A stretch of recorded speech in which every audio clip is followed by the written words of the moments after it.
Si Marcela ay may malaking peklat sa kanyang mukha. Dahil sa kakaiba niyang itsura, ay lagi silang pinagtatabuyan sa lugar kung saan sila nakatira. Dalawa na lang sila ng kanyang ina ang magkasama sa buhay dahil namatay ang kanyang ama sa atake sa puso. Dahil sa pangungutya sa kanila ng mga tao, nagpalipat-lipat sila ng lugar. Kaya kung saang-saang baryo sila napadpad, ang tingin sa kanila ng mga tao ay mangkukulam. Kailan ba matatapos ang paghihirap nating ito, Nay? Malapit na, anak. Makakahanap rin tayo ng lugar na tanggap tayo. Kailan po? Kailan darating yun, Nay? Kung nandito lang sana si tatay, hindi mangyayari ang lahat ng ito. Kung hindi lang dahil sa kakaiba kong itsura, kung wala lang sana akong peklat sa mukha, baka hindi tayo pinagtatabuyan ng mga tao. Baka masaya tayong namumuhay ngayon. Huwag kang magsalita ng ganyan, anak. Hindi kasi tayo naiintindihan ng mga tao. Tandaan mo, anak. Darating din ang araw na ikaw na lang. Tanging sarili mo na lamang ang kakampi mo. Kaya huwag mong hahayaan ang sarili mong masaktan. Tsaka huwag kang manliit sa sarili mo. Dahil lang sa itsura mo, may mga tao talagang mapanghusga. Maganda ka, anak. Hindi lang nila nakikita yon dahil mas tinitingnan nila ang kapintasan ng kapwa. Pero po kasi, Inay, hindi ko maalis sa isip ko na mainggit. Palagi ako napapatingin sa mga babaeng magaganda. Wala silang peklat sa mukha na kagaya ko.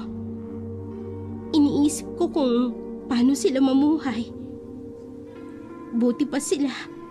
Nagagawa nila ang gusto nila. Hindi sila kinukutya. Natutupad nila ang pangarap nila. Pero ako, paano ko matutupad ang pangarap ko? Kinamumuhian ako ng mga tao at laging pinagtatabuyan. Anak, huwag mo na silang pansinin. Hindi silang gumagawa ng buhay mo. Ikaw yon. Hindi lahat ng tao ay kagaya nila. Nagkakataon lang na may mga mapangutya tayong nakikilala. Darating din ang araw. Magiging maayos din ang buhay natin. Huwag ka nang malungkot. Ang buhay ay parang gulong. Umiikot yan, anak. Nay, iniisip ko lang po yung bagong lugar na titirhan natin. Kasing ganda ba talaga yun ang sinasabi mo sa akin? Tanggap po kaya ako ng mga tao doon? Huwag mo nang alalahanin ang bagay na yan. At saka, tigilan mo na yung pagdadrama mo na yan. Hindi ko namamalayang nandito na pala tayo. Ay, nakikita mo ba ang lugar na yon? Yung maraming puno. Abay, doon tayo pupunta. Doon ang lugar ng lolo mo. Lugar natin ito. Kaya mababait ang mga tao dito. Dito ako lumaki. Kilala ko ang mga tao. Kaya alam kong mababait sila. Pagkababa ng bus ay nilakad nila ang mahabang daan na masukal ang magkabilang gilid. Paakyat ang lugar na tinatahak nila na para bang tuktok na sila ng bundok. Sa dulo ng daan ay isang maliit na bahay na yari sa batong nakita ni Marcela. Diretso silang pumasok dahil nakabukas ang pinto. Luma na ang bahay pero napakaganda pa rin. Naging marumi lang dahil matagal nang nabakante. Puro alikabok at pinamahayan na ng mga gagamba. Eto na po bang bahay ni lolo at lola noon? Oo, anak. Mula nang mamatay ang lolo at lola mo, wala nang tumira dito. Napabayaan na. Hindi ko na rin naman naasikaso dahil lumipat kami ng lugar ng tatay mo. Sana nga po, Inay, maging maayos na ang buhay natin dito. Oo naman anak, magtiwala ka lang. Magkakaroon na tayo ng bagong buhay dito.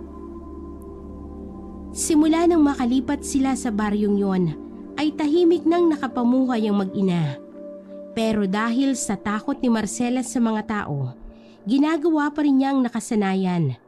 Itinatago niya ang muka sa mahabang telang ipinapatong sa ulo dahil ayaw niyang makita ng mga taga roon ang itsura niya. Natatakot siyang baka tuksohin na naman siya dahil sa kanyang peklat sa muka. Mas iniisip niyang mag-ingat dahil baka katakutan sila at palayasin na naman sila sa lugar na yon. Marcela, narinig mo ba ang usap-usapan? Anong usap-usapan po, inay?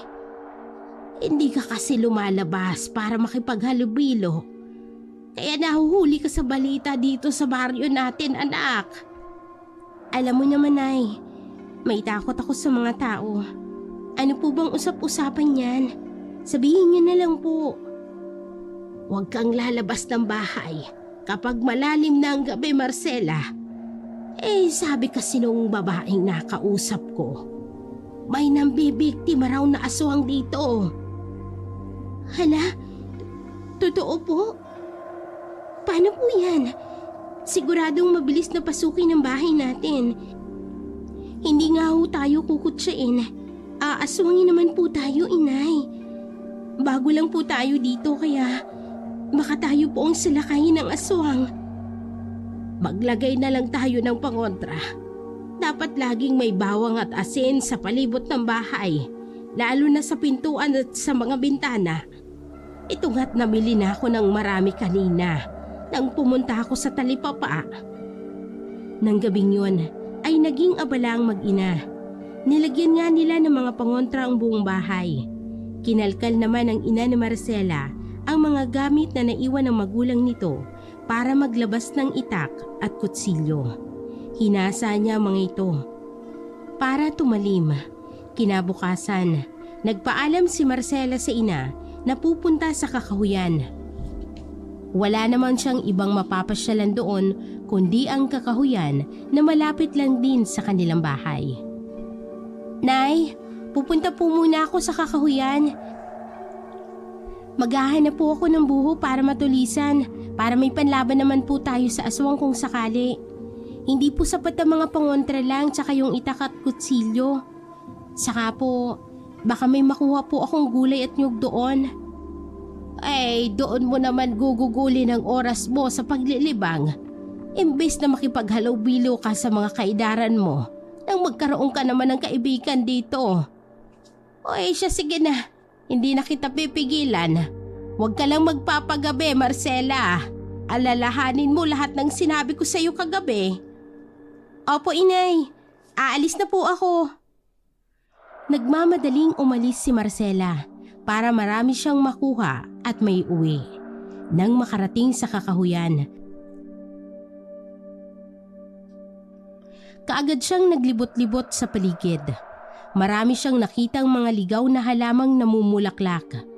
Nagmistulang parang paraisang lugar na napuntahan niya. Kaya iginugol niya muna ng ilang oras sa paglalaro at pagtambay sa lugar. Dahil sa ganda ng paligid at sa kalalaro niya ay hindi niya namalayang dumidilim na pala ang paligid. Nataranta si Marcela ng mga oras na iyon. Nagmamadali siyang naglakad at sumabay pa ang pagkabog ng kanyang dibdib habang papalabas sa kakahuyan. Parang nadaanan ko na to . Bakit parang paikot-ikot na ako dito? May katagalan na siyang naglalakad pero hindi pa rin siya nakakalabas sa kakahuyan. Para makumpirma ang hinala ni Marcela, naisip niyang lagyan ng palatandaan ang bawat puno na kanyang dinaraanan.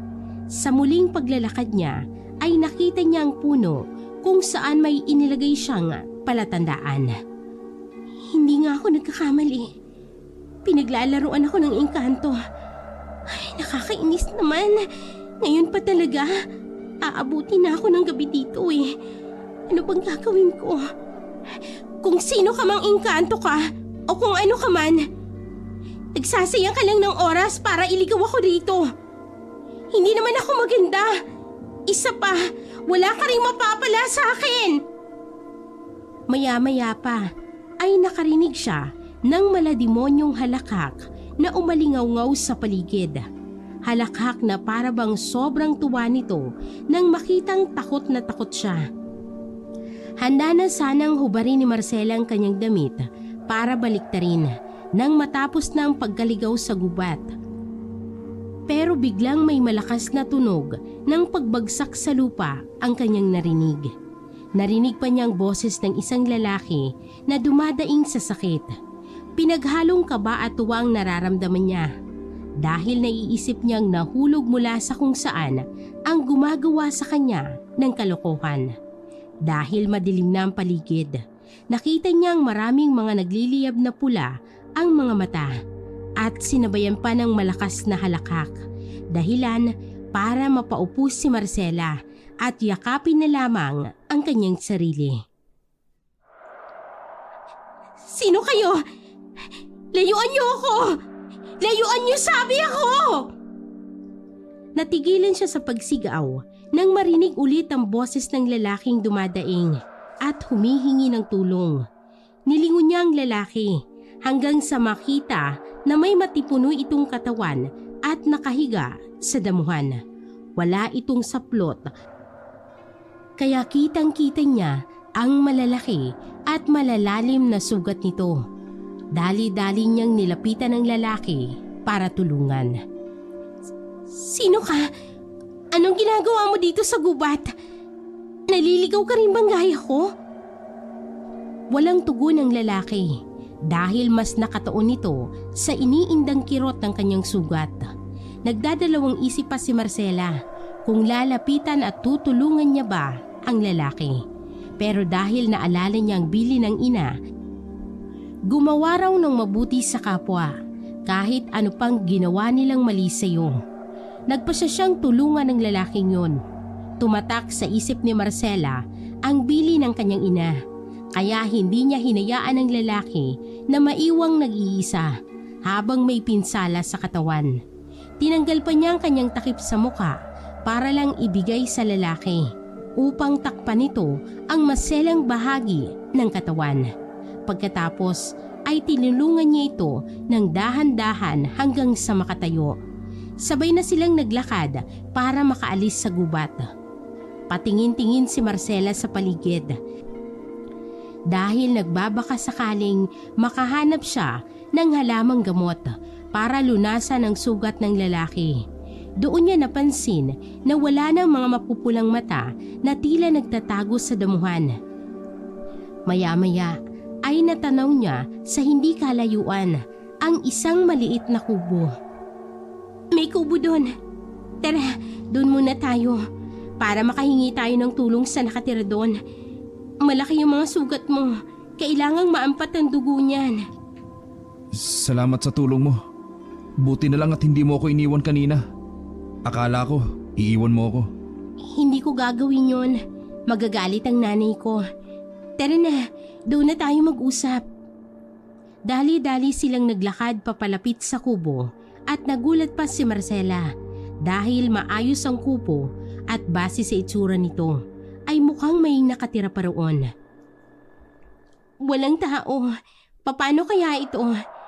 Pero nakabukas naman ang pinto. Hindi naman siguro magagalit ang nakatira dito kung papasok tayo?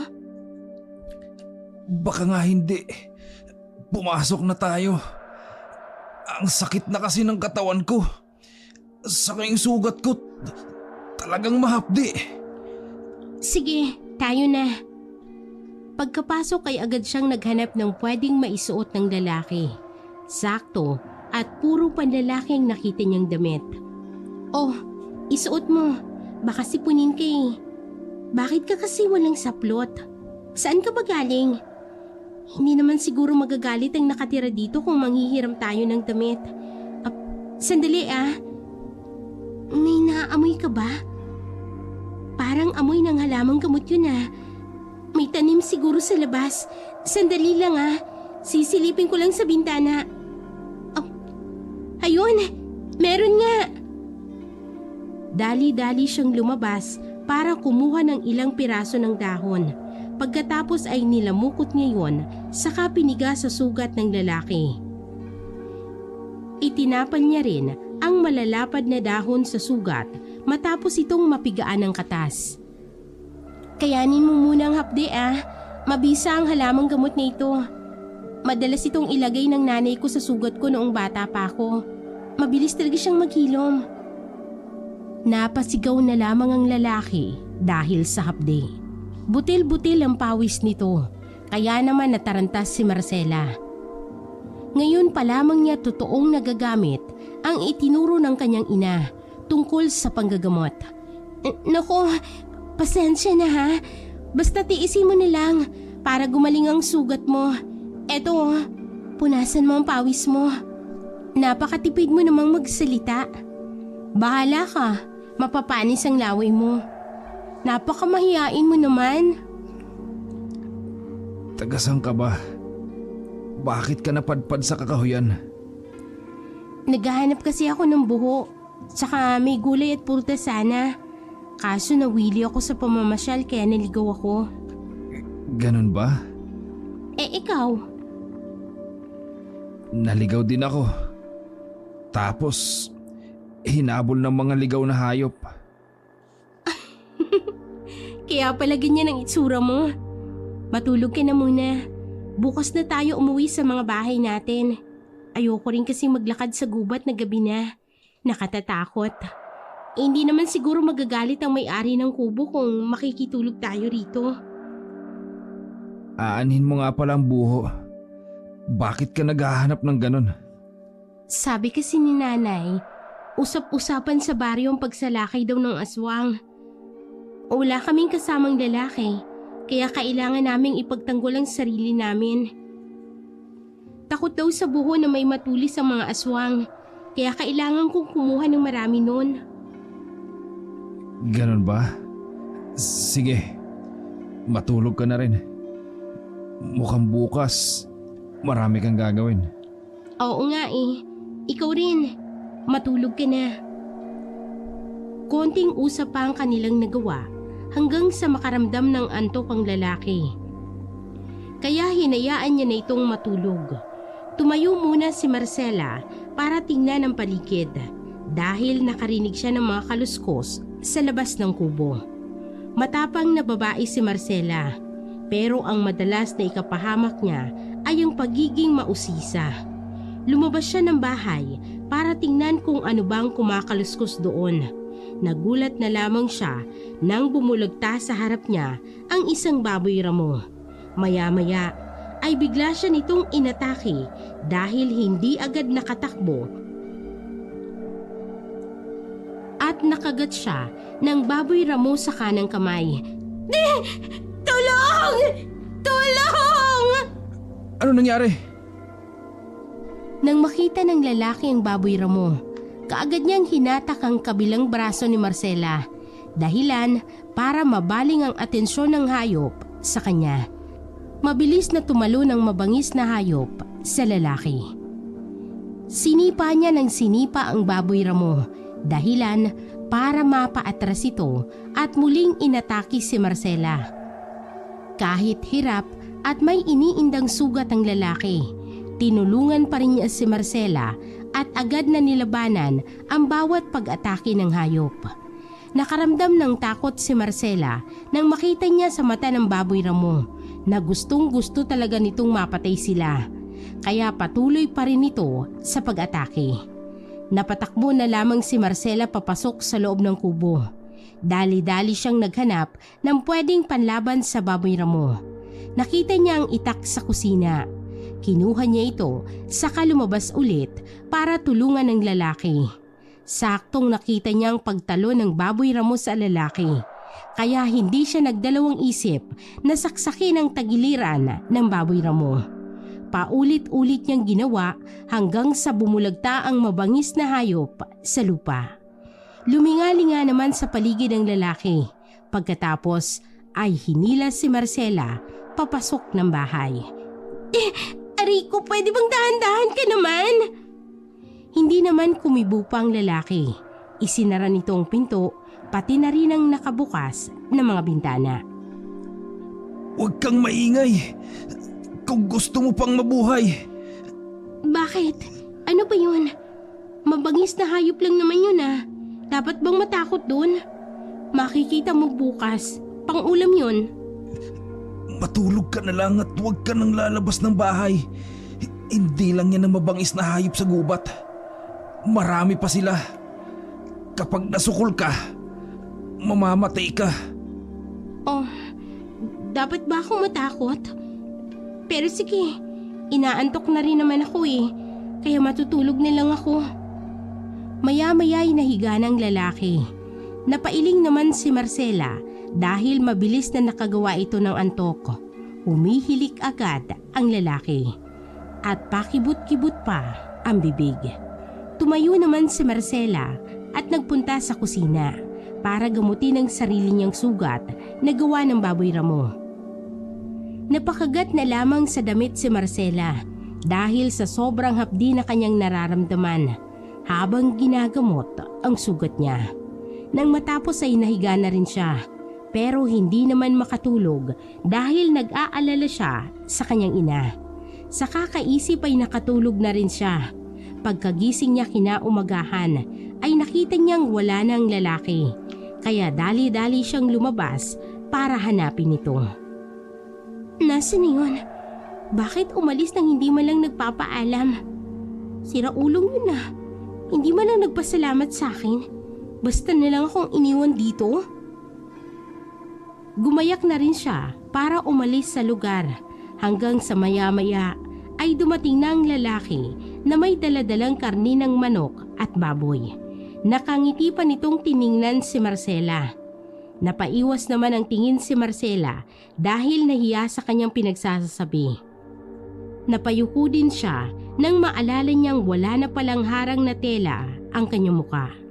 Napatalikod siya dahil naisip niya na baka imbes na magpasalamat ang lalaki ay matakot pa ito at sumbatan siya at tawaging halimaw. Bakit? May problema ba? Wala. Uuwi na ako. Hinahanap na ako ni nanay. Sandali lang. Delikado dito sa kakahuyan, kaya ihahatid na kita sa inyo. Nanghuli rin pala ako ng ilang hayop bilang pasasalamat sa ginawa mo sa akin. Hindi ka ba natatakot sa akin? Tingnan mo naman ang itsura ko. Napakalayo sa mga babaeng nakikita mo sa tabi-tabi. Hindi naman. Bakit naman ako matatakot? Humanga pa nga ako dahil sa katapangan mo kagabi. Saka bakit mo masyadong inaalalang mukha mo? Maganda ka naman. Anong maganda? Pangit ako. Alam ko na yun. Kaya hindi mo na ako kailangang utuin pa sa mga salitang yan. Hindi naman kita inuuto. Siya nga pala. Maraming salamat sa pagtulong mo sa akin kagabi. Ako nga pala si Rodolfo. Hi. Marcela naman ang pangalan ko. Okay. Bakit ka naman biglang nalungkot? Maniniwala ka ba kung sasabihin ko sa'yo na dahil sa napakapangit kong mukhang to, naging dahilan nito kung bakit kami palipat-lipat ng tirahan. Dahil sa takot ng mga tao sa akin, ang buong akala nila isinumpa ako. Pero ang totoo, naging ganito lang naman ang mukha ko dahil sa aksidente. Pero kahit sabihin ko yun, sino maniniwala sa akin? Halimaw ang tingin nila sa akin. Ikaw pa lang ang nagsabi na maganda ako. Kaya maraming salamat. Hindi mo na kailangang alalahanin yan. Simula ngayon, ako na ang kaibigan mo. Poprotektahan kita. Isumbong mo lang sa akin kung may umaaway sa'yo. Ako na ang bahala sa kanila. Maraming salamat, Rodolfo. Ngayon hindi lang si nanay ang may pakialam sa akin. Mukhang dalawa na kayo. Napanatag ang kalooban ni Marcela ng mga oras ni Juan. Sa tagal ng panahon, noon lang ulit siya nagtiwala sa isang tao na hindi naman niya lubusang kilala. Dahil napapag-usapan natin si nanay, kailangan ko nang umuwi dahil siguradong hinahanap na ako ng nanay ko. Huwag mo muna akong ihatid. Baka magalit lang yun sa'yo. Buong gabi akong nawala eh. Hindi kita may pagtatanggol sa kanya. Kung ako lang, kaya ko namang ipagtanggol ang sarili ko. Ganun ba? Sige, umuwi ka na. Baka kanina ka pa hinihintay ng nanay mo. Dalaw ka rito paminsan-minsan ha. Saka, ito pala yung mga karning mula sa nahuli kong hayop kanina. Iuwi mo na. Dito kita dadalawin? Baka bumalik dito yung may-ari ng bahay at pagalitan ka. O baka mas malala, habulin ka ng itak. Hala, oo nga. Sa may-ari pa naman yung kubong suot mong damit. Teka, bakit ba natatawa ka sa sinasabi ko? Paano nga akong hahabulin ng may-ari? Ako may-ari ng kubo. Saka itong suot-suot ko. Damit ko naman to. Bakit ngayon mo lang sinabi? Loko ka pala eh. Tatawa-tawa ka pa dyan. Kagabi, ang tipid mong magsalita. Pero ngayon ang daldal mo naman. Hindi ka rin naman nagtanong eh. Oo na, kasalanan ko pa ngayon. O sige na, dyan ka na. Uuwi na ako sa amin. Paniguradong hinahanap na ako ni nanay. Sandali. Ito ang mga karne. Iuwi mo na. Talaga bang sa amin niyan? Hindi ka magtitira ng para sa'yo? Madaling manghuli sa gubat ng mga ligaw na hayop. Madali yon para sa kagaya kong lalaki. Sige, sabi mo eh. Hindi ko yan tatanggihan. Kasi naman puro gulay ang inuulam namin. Dito ko nga lang nalaman kung anong laasan ng karne eh. Kaya kukunin ko niyan ah. Nagmamadaling umuwi si Marcela sa kanila. Masaya pa siya dahil may mga karne siyang pang-ulam. Pagkapasok ng bahay ay nakita niya ang kanyang ina na nakaluhod sa altar at taimtim na nagdarasal. Anong ginagawa niyo dyan, Nay? Ay, sus Maria Josep, saan ka ba nagsususuot, Marcela? Grabing pag-aalala naman ang ibinigay mo sa akin kahapon. Buong araw at buong gabi kang wala. Pasensya ka na, Nay. Niligaw yata ako ng engkanto o tikbalang sa kakahuyan dahil hindi ko mahanap ang daan pa uwi. Hanggang sa nakatulog na po ako sa gubat. Buti na lang po nahanap ko pa ang daan pa uwi. Pero tingnan niyo po may uwi naman po akong ulam. Buti na lang at ligtas ka. Akala ko'y katulad ka na ng tao sa ibaba kagabi. Bakit, Nay? Ano pong nangyari kagabi? Pumunta dito ang isa sa mga malayo nating kapitbahay. Nanghihingi siya ng tulong. Abay nakalmot raw ang anak niya ng aswang.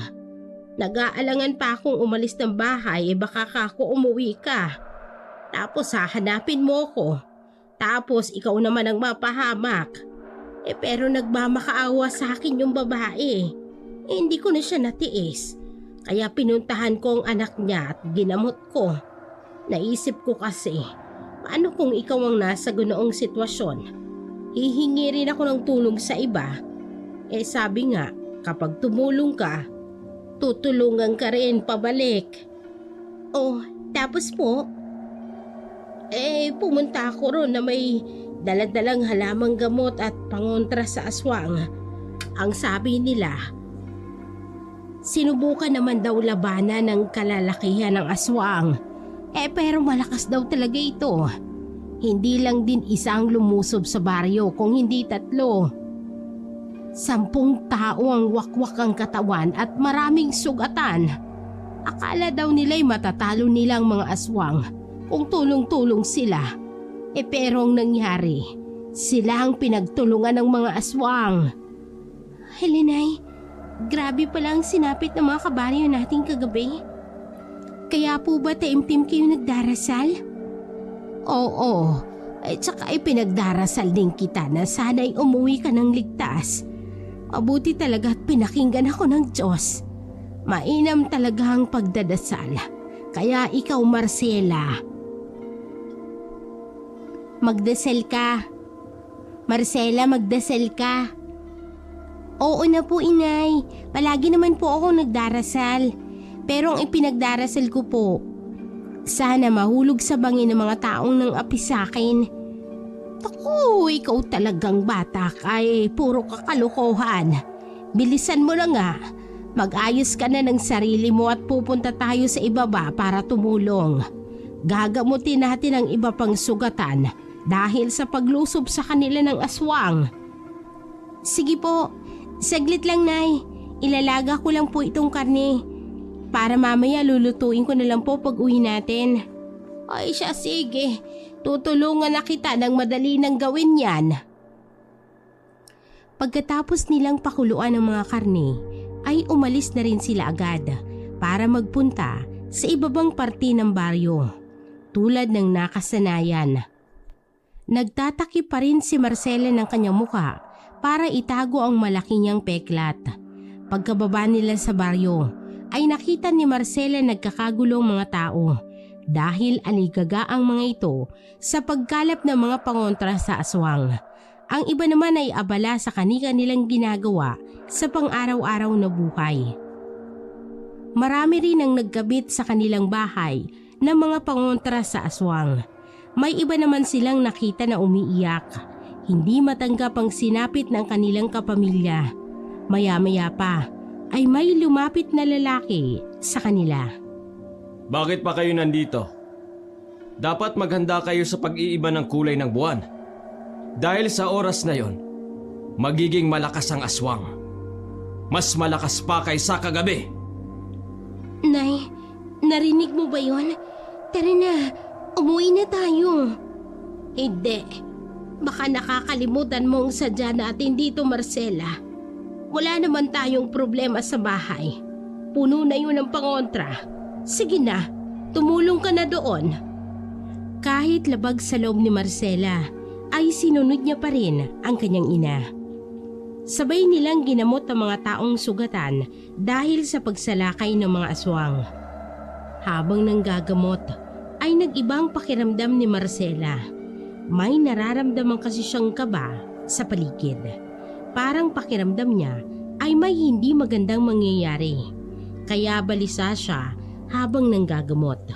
Dapit hapon na rin ang matapos silang tumulong sa kanilang kababaryo.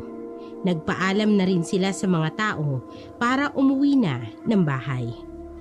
Magpapaalam na kami sa inyo kapag kailangan nyo ng tulong. Nandoon lang kami nakatira sa itaas na bahagi. Nakahanda kaming tumulong palagi. Hindi mapakali si Marcela dahil nararamdaman niyang kakaibang tingin sa kanya ng mga tao. Lalo na ang lalaking sumalubong sa kanilang pagkarating. Panay iwas ang tingin hanggang sa bigla na lang hinablot ng lalaki ang takip na tela sa kanyang muka. At laking pagkagulat ng lahat nang makita nilang malaking peklat sa mukha ni Marcela. Ikaw siguro ang aswang. Tingnan mo ang itsura mo. Mukha kang bruha. Tingnan nyo! Mga kasamahan, ito ang aswang na sumalakay kagabi. Tapos ngayon nandito para tumulong? Bakit? Ha? Nakokonsensya ka ba? Kasi may mga napatay kayo kagabi. Di ba mga kasama? Ganito ang itsura ng aswang na sumalakay sa atin kagabi. Nakakatakot ang mukha nila, di ba? Kagaya niya! Dahan-dahan ka sa pananalita mo. Huwag mong gadyanin ang anak ko. Pero baka ang anak mo talaga ay isang aswang. Nang lusubin ang baryo namin kagabi, di ba nawawala ang anak mo? Oo, nawawala ang anak ko. Pero hindi ibig sabihin nun ay siya na ang aswang. Sugurin ang anak niya! Sugurin ang aswang! Kapag napaligiran natin siya, magpapalit siya ng anyo! Subukan ninyo kaming saktan. Hindi nyo man lang naisip ang kabutihang ginawa namin sa inyo. Huwag kayong mag-alala. Hindi nyo na makikita ang anino namin dito. Hindi na kami tatapak sa lugar ninyo. Bahala na kayo. Hindi ako aswang. Akala ko pa naman mabubuti kayong tao. Pero katulad din nila kayo, mga mapanghusga. Hindi ho ako aswang. Tama na yan, anak. Umalis na tayo rito. Pagkatapos masabi yun ng ina ni Marcela, ay umalis na sila roon kaagad. Hindi na sila pinagtulungan ng mga tao dahil may umawat na sa mga nagagalit. Sinabi nila na kapag nahuli ang aswang, hihintayin na lamang nilang magsatao para malaman kung sino ba yon o kung si Marcela na ba yon. Sa paglalakad pa uwi ay napaiyak naman si Marcela dahil nasasaktan pa rin siya sa tuwing hinuhusgahan siya ng mga tao base sa kanyang panlabas na itsura. Hindi mo pa ba sinasanay ang sarili mo, anak, sa mga ganyang bagay? Sinusubukan ko naman po, inay. Talagang masakit lang po. Ang sasama nila, kaya nga ayokong tumulong sa mga tao. Kasi tumulong ka na, masama ka pa rin. Akala ko po ba mababait ang mga tao rito, nay? Pare-pareho lang po silang lahat. Tahan na. Mula ngayon hindi na tayo babalik doon. Papabayaan natin sila. Kasalanan ko ito. Kasi inisinama pa kita. Dapat pala hindi na. Huwag niyo pong sisihin ang sarili niyo. Sila ang may kasalanan at hindi tayo. Ang hirap tulungan ng mga tao. Sobra silang mapanghusga. Makalipas ang ilang araw, nagpaalam uli si Marcela sa kanyang ina na pupunta sa kakahuyan. Hindi ka pa ba talaga nadadala, Marcela? Minsan ka nang naligaw doon, anak. Sige na po, inay. Payagan niyo na po ako. Inip na po ako rito sa bahay. Ay siya, sige. Ikaw ang bahala. Mag-iingat ka. Bay, napakakulit mo. Manang-mana ka sa tatay mo. Umuwi ka kaagad. Huwag ka na magpapagabi, ha? Opo, inay. Maraming salamat. Aalis na po ako. Ang totoong dahilan ng pagbalik niya sa kakahuyan ay hindi ang mangalap ng kanilang kailangan, kung hindi nais na makita si Rodolfo. Naalala niyang sinabi nito na isa siyang kaibigan, kaya naisipan niyang maglabas ng sama ng loob sa lalaki. Rodolfo, nandiyan ka ba? Rodolfo! Uy, bumalik ka nga. Wala kasi akong makausap sa bahay. Puro lang si nanay. Ganun ba? Sige, pasok ka. Magkwentuhan tayo. Alam mo, Rodolfo, masama ang loob ko. Nakakainis talaga ang mga tao. Mapanghusga sila. Mas pangit pa sa hayop ang ugali nila. Bakit mo nasabi? Kahapon, bumaba kami para tumulong sa mga sugatan na biktima ng mga aswang na sumalakay. Sinalakay kasi ng aswang ang mga nakatira sa ibaba ng baryo. Tapos, nakita nila ang mukha ko. Dahil sa itsura ko, sinabi kaagad nilang aswang ako. Tapos gusto pa nila akong saktan. Nakalimutan nila ang magandang bagay na ibinigay namin. Kaya ayokong tanggalin ang takip ng mukha ko dahil sa kanila. Mapanghusga sila. Sila ang tunay na hayop. Siguro nga'y tama lang nalapain sila ng mga aswang kasi masasama sila. Mapanghusga talaga ang mga tao. Kaya huwag kang magpapadala sa mga sinasabi nila sa'yo. Sabihin mo sa akin kung anong itsura ng mga umaway sa'yo. Ha? Bakit? Di ba sabi ko sa'yo, kaibigan mo ako? Kapag magkaibigan, ipinagtatanggol ang isa't isa. Hayaan mo na. Baka pati ikaw maging masama sa paningin nila. Huwag mo nang idamay ang sarili mo sa problema ko. Gusto ko pa ring malaman. Baka mamaya kasi, isa na pala sa mga kumakaibigan sa akin yung mga taong sinasabi mo. Para maiwasan ko na kaagad. Ang mga ganong tao, hindi dapat kinakaibigan. Sa bagay, may punto ka. Dahil sa sinabi ng lalaki, ay sinabi naman ni Marcela kung sino-sino ang mga taong nagsabi na aswang siya. Tumango-tango na lamang si Rodolfo bilang tugon. Pagkatapos ay sinimula na nilang libangin ang kanilang sarili para pampalipas ng oras. Umuwi si Marcela na saktong papalubog na ang araw. Masaya siya at hindi mawala ang ngiti sa mga labi. Napansin naman ito ng kanyang ina. Ganoon ba talaga kasaya ang tumambay sa gubat, anak? Ang lapad ng ngiti mo. Opo, Nay. Marami po kasing ibon tsaka paru-paro. Saka ang dami kong nahuhuling hayop. Kaya may ulam na karne na naman tayo. Ay nako, basta mag-iingat ka.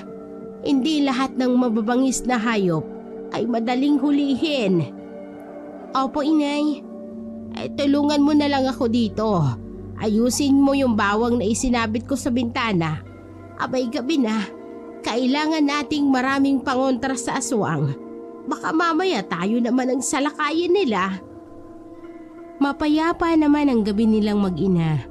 Kinabukasan, nag-aya ang ina ni Marcela na pumunta sila sa pamilihan dahil naubusan na sila ng bigas. Sa bungad pa lang ng pamilihan ay nakita na ni Marcela ang takot na mata ng mga tao habang nagkukumpulan ang mga ito. May kung ano silang pinag-uusapan. Nang makalapit sila, narinig nilang pinag-uusapan ng mga tao. Pinapangunahan ng lalaking galit kay Marcela ang usapan. Alam niyo ba kagabi? Nakarinig ako ng sigaw sa kapitbahay namin. Humihingi ng tulong.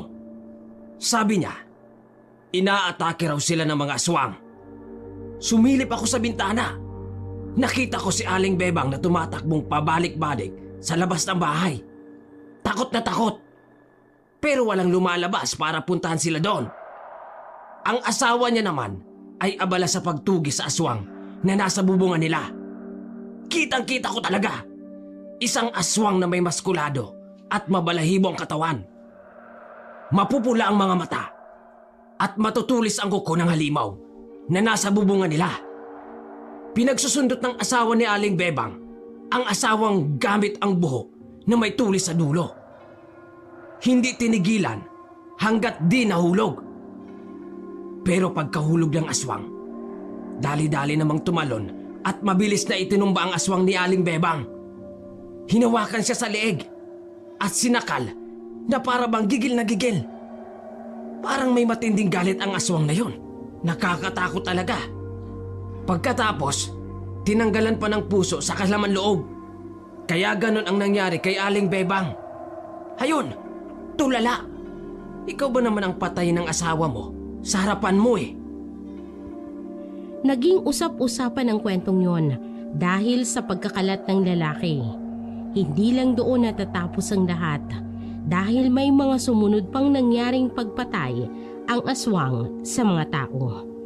Sinasalakay ang mga biktima sa mismong bahay nila. Ang katawan ay winawakwak at ang iba'y inihiwalay ang ulo. Isinasabit ang ulo sa may pintuan ng bahay na parabang ginagawang palamuti. Isang araw, mag-isang naglalakad si Marcela galing sa pangunguha ng isda sa ilog. Nakasalubong niya ang lalaking galit na galit sa kanya. Hoy! Babae! Ang lakas ng loob mong maglabas-labas ng bahay. Alam mo, napapansin ko. Mula nang dumating ka dito sa amin, dumami bigla ang nabibiktima ng mga aswang. Mayroon talagang aswang na sumasalakay dito sa amin dati pa. At hindi namin mahuli dahil magaling magtago. Pero mula nang dumating kayong mag-ina, aba, kaliwat kanan ang mga biktima. Uubusin niyo pa ang mga tao dito sa baryo namin. Kakaunti na lang kami dito, uubusin niyo pa. Umalis na kayo dito! Mga kampo ng demonyo! Mga halimaw! Mga aswang! Hindi kami aswang! Talaga ba? Makikita ko rin ang tulay mong anyo. Mahuhuli rin kita. Natatandaan mo ba yung pamilyang galit na galit sa'yo? Pinatay ng aswang ang buong pamilya niya. Sinong gagawa nun? Di ba ikaw lang? Humanda ka talaga sa akin sa bagsik ng ganti namin. Kaya kung ako sa'yo, aalis na ako dito. Dahil sa takot ni Marcela, Sa mga sinabi ng lalaki, dali-dali siyang umuwi ng bahay. Nay! Nay! Ano ba yon? Bakit ka ba sumisigaw? Kasi po, nabalitaan ko lang. May pinatay na naman ang mga aswang. Oy, anak, tapos? Naalala mo po yung pamilyang nakaaway natin? Sila po ang bagong biktima. Ay, sus Maria Josep, kayo mag-iingat tayo. Lalo akong natatakot sa mga nangyayari. Nay, hanggang kailan tayo mag-iingat? Mukhang hindi pa naman po aswang ang kalaban natin, kundi ang mga tao. Hindi na nga ako biniyayaan ng magandang mukha na pagkakamalan pa akong aswang. Mukhang ako ang pagbabalingan nila, Nay, dahil sa nangyayari sa baryong ito. Mas malala pang sasapitin natin kaysa sa mga lugar na pinanggalingan natin. Umalis na po tayo rito, Inay. Walang magtatanggol sa atin dito. Wala na tayong ibang mapupuntahan, anak. Ako ang kilala sa baryong ito dahil dito ako lumaki. Pero hindi ko alam kung bakit kanila ginaganyan. Kung nabubuhay pa ang mga magulang ko, hindi mangyayari sa atin ang lahat ng ito. Hindi sila papayag na apihin tayo ng mga kabaryo natin. Paano po tayo, Inay? Kapag nilusob tayo ng mga tao, lalo na yung lalaking galit na galit sa akin, parang siyang nagsusulsol sa mga tao na magalit sa akin eh. Hindi nila tayo magagalaw, anak. Wala silang katibayan sa mga paratag nila.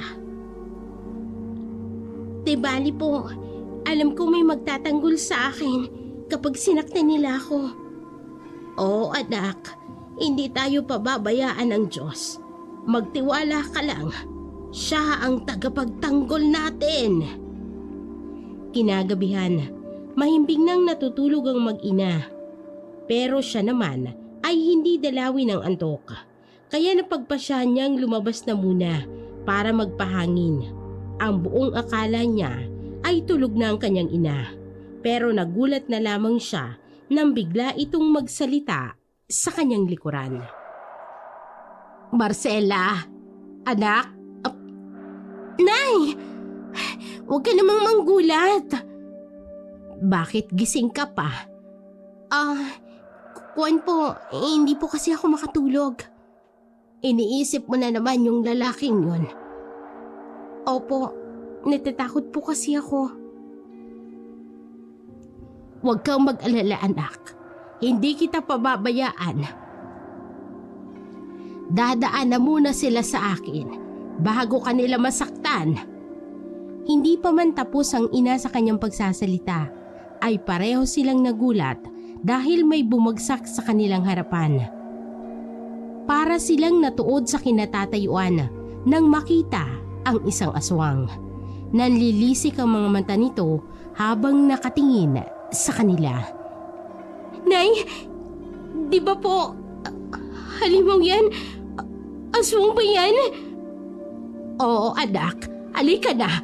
Pumasok na tayo sa bahay. Madali ka! Dahan-dahan silang napaatras. Pagkatapos ay nagmamadaling tumakbo papasok sa bahay.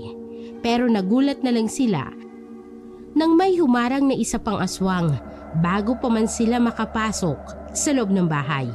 Sinubukan nilang labanan ng aswang pero malalakas sa mga ito. Kaya naisipan na lamang nilang tumakbo palayo. Dahil sa kakahabol sa kanila ng aswang ay hindi napansin ni Marcela na napahiwalay siya sa kanyang ina.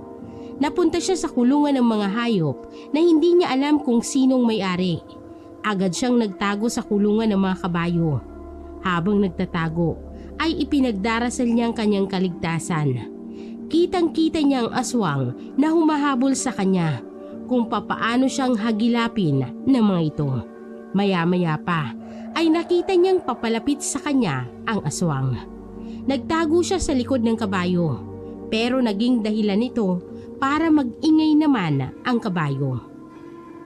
Dahilan para makuha ang atensyon ng aswang. Kumabog naman ng malakas ang kanyang dibdib dahil sa takot. nakita niyang malapad na ngiti ng aswang na para bang sinasabing natagpuan na rin siya. Pagkalapit ng aswang sa kinaroroonan niya, lalong nagwala ang kabayo. Mabilis na umiwas si Marcela dahil muntik na siyang sipain ito. Maya-maya ay nagtaka siya dahil tumahimik bigla ang hayop. Nang tingnan niya ito, nakatayo ang kabayo pero nakabuka na ang tiyan. Wala nang lamang loob at nakita niyang nilalantakan ng aswang. Napatakip siya ng bibig para hindi makasigaw. Nanginginig ang kanyang mga tuhod at mangiyak-ngiyak sa nakikita. Kahit sobrang takot ay dahan-dahang lumabas siya ng kanyang pinagtataguan dahilan ng pagkaalarma ng aswang. Napasigaw siya nang tumingin ito sa kanya. Pagkatapos ay dali-dali siyang tumakbo palayo. Hinabol siya ng aswang at nahawakan ang kanyang paa. Nakahablot naman siya ng 2x2 at mabilis na hinataw sa ulo ang aswang. Bumagsak ito sa lupa, kaya nagkaroon ng pagkakataon si Marcela na makatakas. Nakalabas siya ng kulungan ng hayop, pero maya-maya ay nahabol siya ng aswang dahil kaagad din itong nakabawi ng lakas. Akmang sasaksakin na sana siya nito gamit ang matutulis na kuko, pero natigilan ng aswang. Nakita niyang may sumaksak sa aswang. Tumagos sa dibdib ng aswang ang matutulis na kuko na mula sa sumaksak na nasa likuran nito. Maya-maya ay bumulagta na sa lupa ang aswang. Dahil sa takot ay kumaripas na ng takbo si Marcela para makalayo at isa pang aswang na pumatay sa kapwa-aswang nito. Wala nang ibang mapupuntahan si Marcela, kaya naisipan niyang dumiretso sa lugar ni Rodolfo. Habang tumatakbo siya, ay halos lumabas na sa dibdib niya ang kanyang puso dahil naririnig niya ang mga kaluskos sa damuhan, para bang may kung anong nilalang na sumasabay sa kanya. Bahagya siyang huminto para tingnan kung anong sumasabay sa kanya. Nakita niya ang isang aswang na mabilis na tumatakbo. Nanlaki ang mga mata niya habang nakatingin sa halimaw na yon. Nilagpasan lang siya nito at mabilis na nawala pagdating sa makakapal na damo. Nagpatuloy siya sa pagtakbo para puntahan si Rodolfo. Nagulat siya dahil naabutan niya doon ang kanyang ina at kausap nito ang lalaki. Nay, butit ligtas po kayo. Paano po kayo nakapunta dito? Hinahabol ako ng aswang, anak. Tapos dumating itong si Gwapo. Pinatay niya ang aswang na yon. Tapos ang sabi niya, diretsohin ko na ang lugar na to at makikita ko ang kubo na bahay niya. Hintayin ko raw siya rito dahil hahanapin ka niya. Ay sinabi ko kasi na hinahabol ka rin ng aswang. Ay magkasunuran lang tayo, anak. Hindi kayo nagkita. Abay siguro nagkasalisi kayo. Mabutit ligtas ka rin. Opo, kasi yung isa pong aswang, pinatay nung isang aswang, kaya po nakatakas ako. Mga aswang, nagpapatayan na sila. Nakapagtataka naman yata. Ay di bale, ang mahalaga, ligtas ka. Halika na, pumasok ka sa loob. Baka mamaya, maamoy ka ng aswang. Habang nagpapalipas sila ng gabi, nagkwentuhan sila at doon inamin ni Marcela sa ina ang pinupuntahan niya sa kakahuyan ay si Rodolfo. Nagkakamabutihan na ba kayong dalawa? Ho? Hindi ho, inay. Magkaibigan lang po kami. Si nanay naman parang ewan. Nakakahiya po sa tao. Bakit ka nga pala dito nakatira, Rodolfo? Kasama pa po ito sa lupa namin. Dulong bahagi lang at hindi na naaasikaso. Kaya puro puno na ang tumubo. Nagmukha ng gubat. Kami ho ang nagmamay-ari ng manggahan sa ibaba. Dito lang ho ako tumira kasi ayaw ko ring makisama sa mga tao sa ibaba. Mas gusto ko ho ang mapag-isa. Iba rin ang trip mo, ano? Ay sa bagay, ang mga tao ngayon Mapanghusga na talaga. Magpahinga na po kayo. Bukas, ihahatid ko na po kayo sa inyo. Salamat ha. Buti na lang talaga nandiyan ka. Pero Nay, babalik pa ho ba tayo sa atin? Parang ayoko na po. Natatakot na po talaga ako. Nakakatakot po ang mga tao. Mas nakakatakot pa po sa mga aswang. Wala tayong ibang mapupuntahan, anak. Sa kabahay natin yon. Bukas babalik tayo sa atin. Matulog ka na. Pagsikat ng araw ay nagsimula na silang maglakad pabalik sa kanilang bahay. Saktong pagdating nila ay dumating din ang lalaking galit na galit kay Marcela. May kasama itong ilang kalalakihan. Mabuti na lang at hindi pa sila tuluyang nakakalapit sa bahay nila. Nasa malapit lang sila nang makita ang mga lalaking galit na galit ang pagmumuka. Lumabas kayo diyang mag-ina kayo! Tumigil na kayo sa pamemerwisyo sa baryo namin! Huwag kayong mambiktima dito! Mga salot sa lipunan! Inay, maraming tao ang may dalang itak at buho. Gusto nila tayong patayin, kagaya ng ginawa nila sa mga aswang. Ano pong gagawin natin? Talagang iniisip niya na aswang ako dahil sa itsura ko. Mga tao nga naman, sadyang makitid ang utak. Lahat na lang ng bagay ay pinag-iisipan ng masama. Umalis na kayo, Marcela. Ako nang bahala dito. Pero paano ka naman? Saka saan kami pupunta? Bumalik kayo sa kubo ko. Hintayin niyo ako doon. Kakausapin ko lang sila. Anak, halika na. Mukhang kayang-kaya naman ni Rodolfo na pagsabihan ng mga taong yan. Hinatak na siya ng kanyang ina palayo sa lugar. Habang naglalakad sila, panay ang lingon ni Marcela.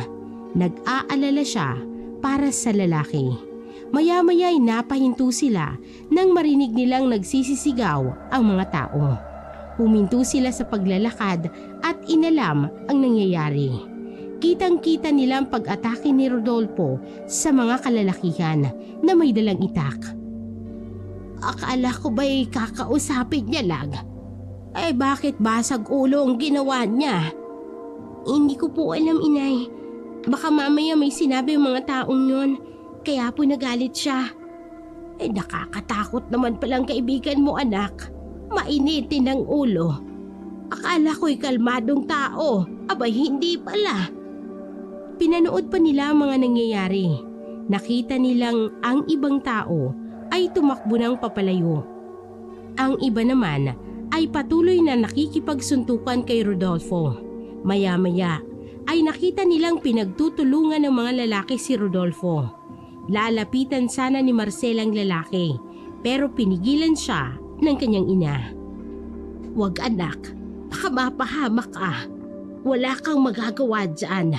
Mga lalaki yan. Dumito ka na lang. Pero nay, pinagtutulungan nila si Rodolfo. Oo, pero kayang-kaya niya yan. Nakita ko naman ang kilos niya na malakas siya at hindi magpapatalo. Magsasalita pa sana ang kanyang ina nang sabay silang mapatingin uli sa mga lalaking yon. Nagsisigawan na kasi sila at bigla na lang nagtatalsikan. Tumambad sa mata nila ang isang aswang na pinagkakakalmot ang mga lalaki. Hindi naman nagpatalo ang mga kalalakihan. Sinugod nila ng taga si Rodolfo nang nasaan yung aswang na. Sa bawat saksak na inaambas sa lalaki ay mabilis naman na naiilagan ni Rodolfo. Isang suntok niya lang ay bumubulagta na ang tinatamaan nito. Anak! Aswang siya! Aswang ang lalaking yon!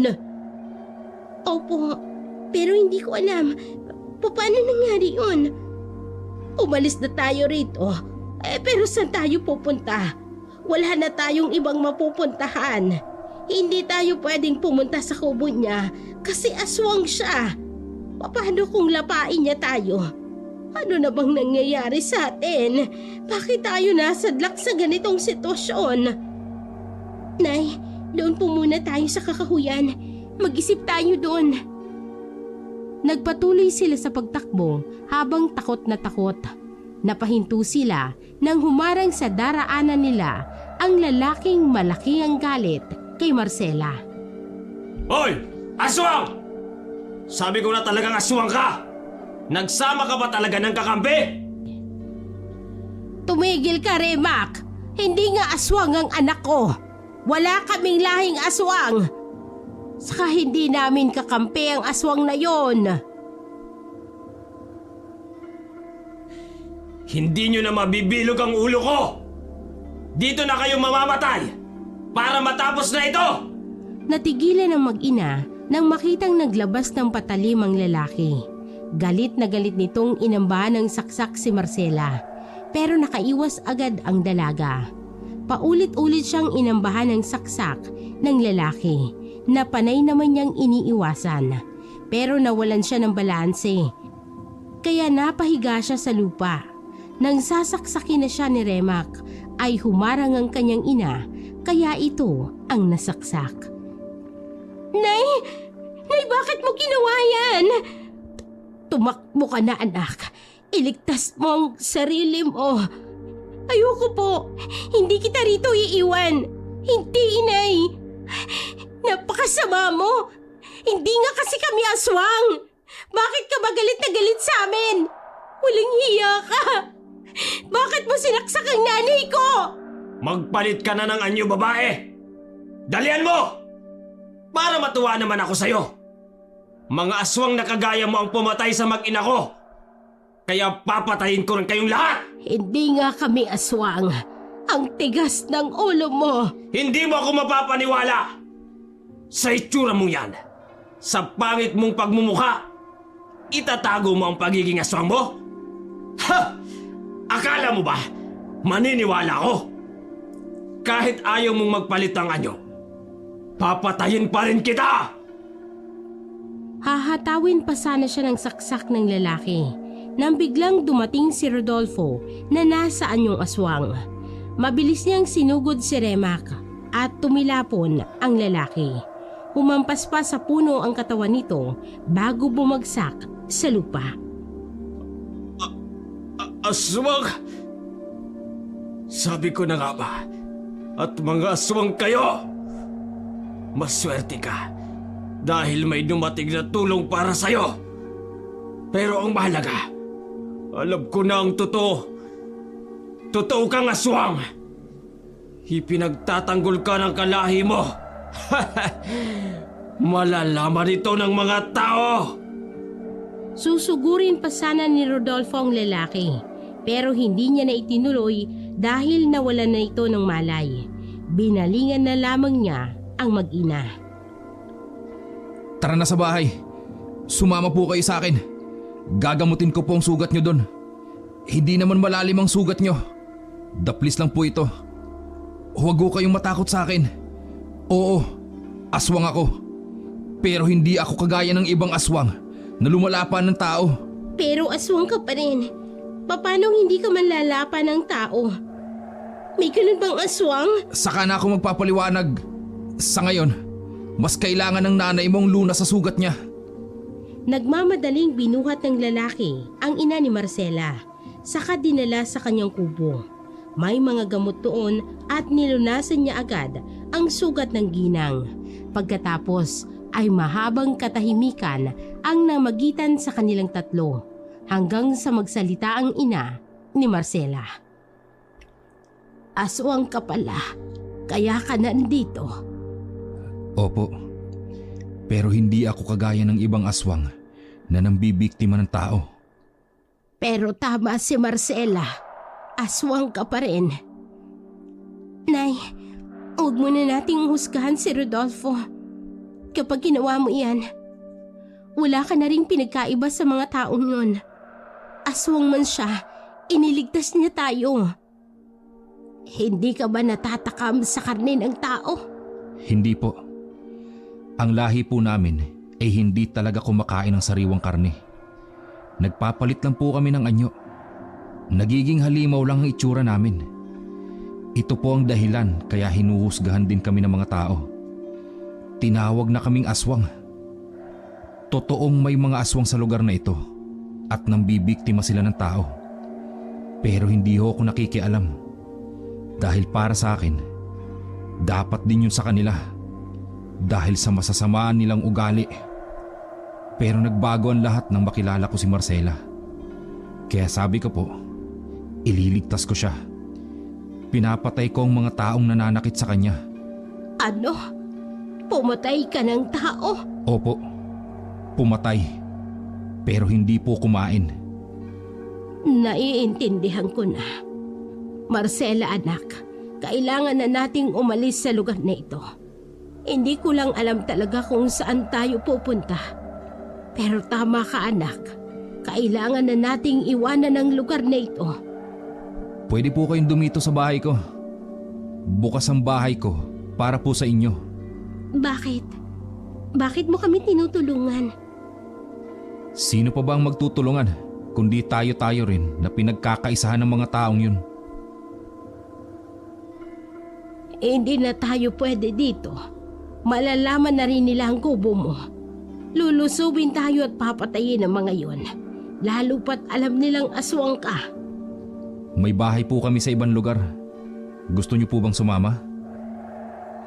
Dahil wala nang mapuntahan ng mag-ina, wala silang magawa kung hindi ang sumama na lamang kay Rodolfo. Pagdating doon, ilang araw lang ang lumipas ay nagkasakit ng malubha ang ina ni Marcela. Naimpeksyon siya dahil sa sugat. Dinala pa nila sa ospital pero makalipas ang ilang araw ay hindi na nakayanan ng katawan ng ginang. Sobrang nalungkot si Marcela dahil naiwan na lamang siyang nag-iisa sa buhay. Humagulgol siya sa harapan ng puntod ng kanyang ina.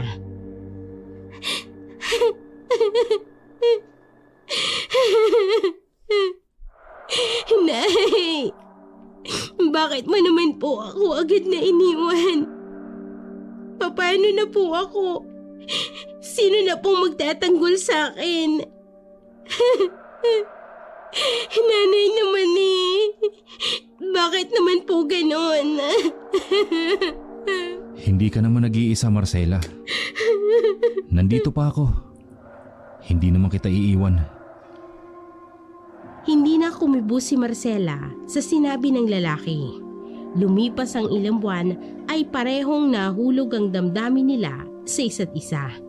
Ipinakilala siya ni Rodolfo sa kanyang mga kamag-anak at di naglaon ay nagpakasal silang dalawa. Kahit nasa ibang lugar na sila ay hindi pa rin nawawala ang pagiging tampulan ni Marcela ng tukso, lalo na mga batang hindi naturuan ng kagandahang asal ng kanilang magulang. Palagi siyang kinakantsawan na isang halimaw. Minsan ay binabato pa siya ng mga ito. Ito ang naging dahilan ni Marcela para tuluyang yakapin ang pagiging aswang. Sumapi siya sa lahi ng kanyang asawa. Nagsagawa ng isang ritual si Rodolfo para tuluyan ng maging isang ganap na aswang si Marcela, para maprotektahan niya ang kanyang sarili laban sa mga taong gustong manakit sa kanilang dalawa. Ilang linggo na ang lumipas ay hindi pa rin nasasanay si Marcela sa bago niyang katauhan. Naroon naman ang kanyang asawa para gabayan siya sa lahat ng oras. Unti-unting tinanggap ni Marcela na hindi na siya normal na tao.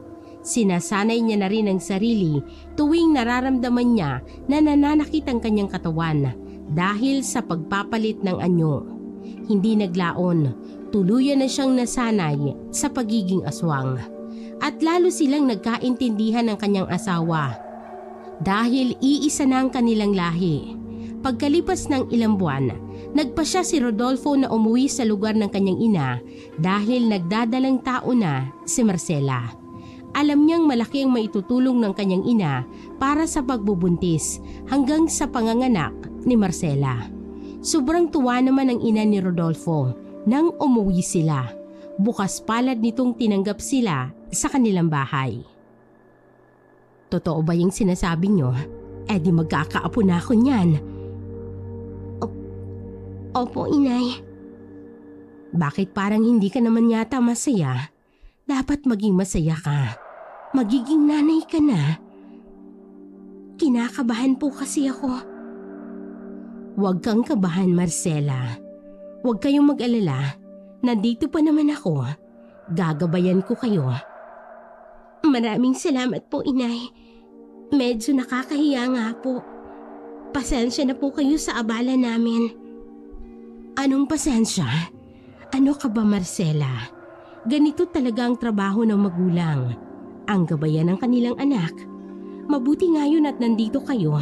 Tuminunay ang anak ko. Mabuti na rin dahil dito kayo nagpunta sa akin para makasama ko kayo. Tingnan mo, sa tagal ng panahon ng pananatili nyo sa lupa namin, doon sa pinanggalingan ninyo, ngayon lang umuwi. Kaya laking pasasalamat ko talaga kasi inuwi mo siya sa amin. May bonus pa. Magkaka-Rodolfo baby na. Abay ang saya-saya, hindi ba? May dagdag na naman sa lahi natin. Isang gabi, habang mahimbing silang natutulog, naalimpungatan si Rodolfo dahil sa ingay ng labas ng bahay. May mga kakaibang huni siyang naririnig. Dali-dali siyang bumangon at lumabas ng bahay.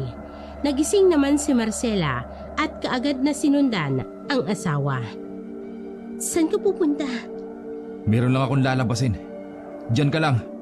Huwag kang lalabas ng kwarto. Ano bang nangyayari? Hindi na siya pinansin ng asawa. Sumilip na lamang siya sa labas ng bintana.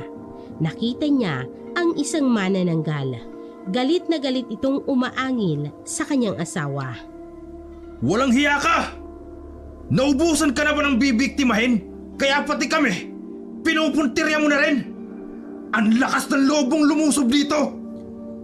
Wala akong pinipiling biktima! Basta may sanggol sa tiyan, gusto ko yan! Alam mo ang pakiramdam kasi aswang ka rin. Hindi ito mapipigil. Tarantado! Magkaiba tayo! Hindi ako kagaya mo! Saka isa pa, huwag mong kakartayin ang pamilya ko! Dahil sa galit ng kanyang asawa, nagpalit na ito ng anyo. Pagkatapos ay nilabanan nitong manananggal. Hindi gaanong makaatake si Rodolfo dahil nakakalipad ang aswang na yun. Ganyan lang pala ang kaya mo! Patalon-talon lang! Hindi mo kaya ang lakas ko! Saka di mo ako maaabot! Wala ka namang pakpak! Bumaba ka dito at na magkasubukan tayong dalawa! Isa kang duwag! Ipinagaspas ng aswang na manananggal ang kanyang malapad na pakpak. Pagkatapos ay lumipad ng mabilis, pabulusok, pasugod kay Rodolfo. Umiwas ka! Huwag mo siyang salubungin! Diyan ka lang! Ako nang bahala rito!